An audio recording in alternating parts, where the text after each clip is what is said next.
They've been watching you. Not in the casual scrolling through your feed kind of way. No. This is deeper, more methodical. Imagine an ancient library stacked with files, each one labeled with your name, your movements, your thoughts you thought no one saw. Every yawn, every fake smile, every time you paused on that video just a little too long, they saw it. Who are they? That's the question, isn't it? Could be the tech gods, algorithms crunching your personality into bite-sized ads and behavior charts. Could be the real-world peepers, strangers on buses, co-workers who never blink.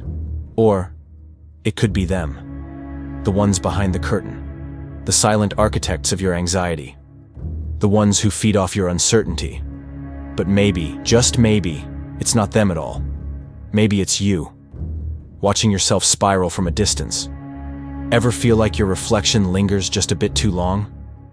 That the version of you in your dreams is keeping secrets? Yeah, that part. So they've been watching, quietly, patiently, and now they want a meeting. Ask yourself, why now? Why you? What did you do that finally caught their eye? Or worse, what haven't you done yet? They want to know if you're ready, but you're not. And that's exactly why they called. South. They want to meet. You get the message in a dream, or maybe it flashes for a split second on your phone. They're ready. No sender, no time. Just that. You know what it means. You've always known. You just didn't want to admit it. How do you prepare for something like this? You don't Google it.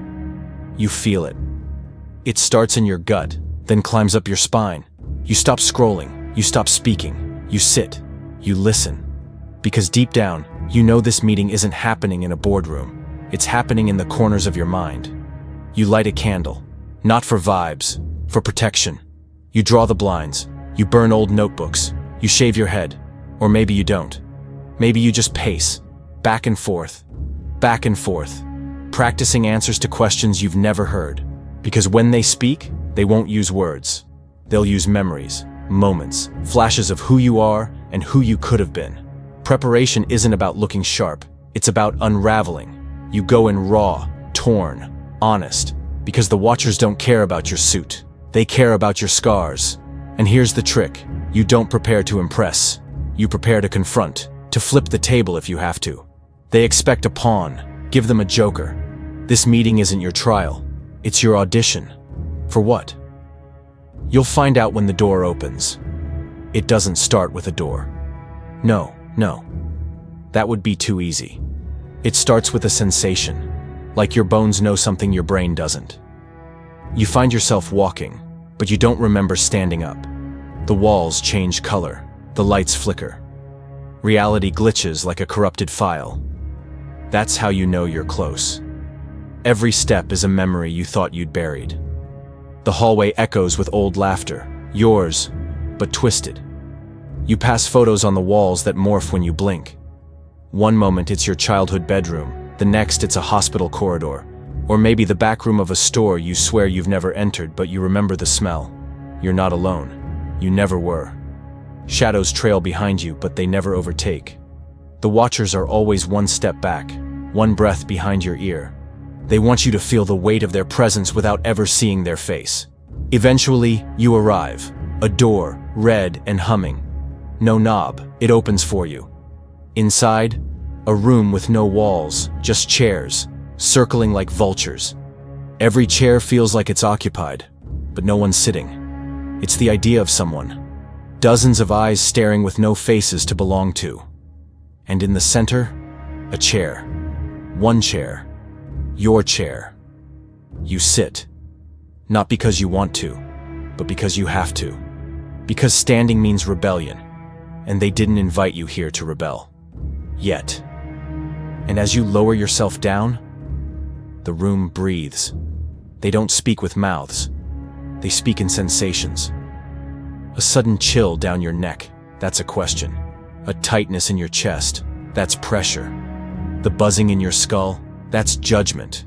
They speak in you, using your own body as the language. The questions begin, but they don't sound like questions. Why did you break the loop? Why didn't you listen sooner? Why now? You answer instinctively. Lies come first. You say, I didn't know. But the room tightens. Wrong answer. Try again. You say, I was scared. The buzz quiets. Warmer. Then you say, I wanted to be seen. And the room leans in. They've been watching, yes. But now they're evaluating. Not just who you are, but what you're becoming.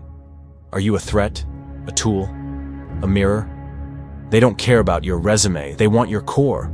They want your glitches, your impulses, your unfiltered code. And you? You start to catch on. You realize you're watching them too. Not with eyes, but with clarity. Their silence speaks. Their stillness screams. You ask back, what do you want from me? Why me? What happens if I say no? They never answer directly, but you already know. You always knew. The real meeting isn't about exchanging information. It's about transformation. Once you're in the chair, you never really leave it. So you sit taller. You match their silence with your own. And you smile. Not because you're calm, but because now you're the one asking questions. At first, you thought you were the subject, the watched, the vulnerable. But something shifted. You feel it. The energy in the room, it twitches, like even the silence is holding its breath. You start noticing cracks in their act. Their rhythm isn't perfect. Their stillness isn't peace, it's fear. They're afraid you might understand. That's the last thing they want. Because the second you truly understand who they are, they stop being powerful. And that's when you lean back in your chair and grin. You don't need answers anymore. You start playing their game better than they do. You throw out your own questions, not to gain knowledge, but to unsettle. You say, how long have you been hiding in the dark? What do you see when you look at me? Which one of us blinked first? Their silence starts to feel like retreat. One by one, the chairs around you begin to fade. Or maybe they fade. Hard to tell. Doesn't matter. You're not in a circle anymore. You're in a spotlight. But it's not on you, it's from you. You are the light now. You are the mirror. You are the watcher. You realize they weren't studying you to control you. They were studying you because they're terrified of what you might become if you ever woke up. Well, guess what? You're wide awake now. So what happens after the meeting? Do you walk out a hero? A villain? A glitch in the system? None of the above. You walk out changed. That's the point. The Watchers didn't want to break you. They wanted to remake you. Or maybe test if you were already remaking yourself. And now? You're a variable they can't predict. You go back into the world looking the same. But you're not. You see patterns in smiles, lies in laughter. You spot Watchers hiding in pixels, in crowds, in memories that weren't yours. Because once you've sat in that chair, you never unsit. You carry the meeting with you. Like a scar. Like a weapon. You start watching others. Subtly. Intentionally. You whisper to yourself in reflections. You trace outlines of conspiracies in elevator music. You stop asking, is this real? And start asking, what does this mean? And here's the joke of it all. Now you send the invites. You pick the next soul to summon. You pick the next fragile psyche to unravel. You are the meeting. You are the test. And when they ask, why me? You'll grin and say, you blinked. Like, subscribe. Or don't. We're watching anyway.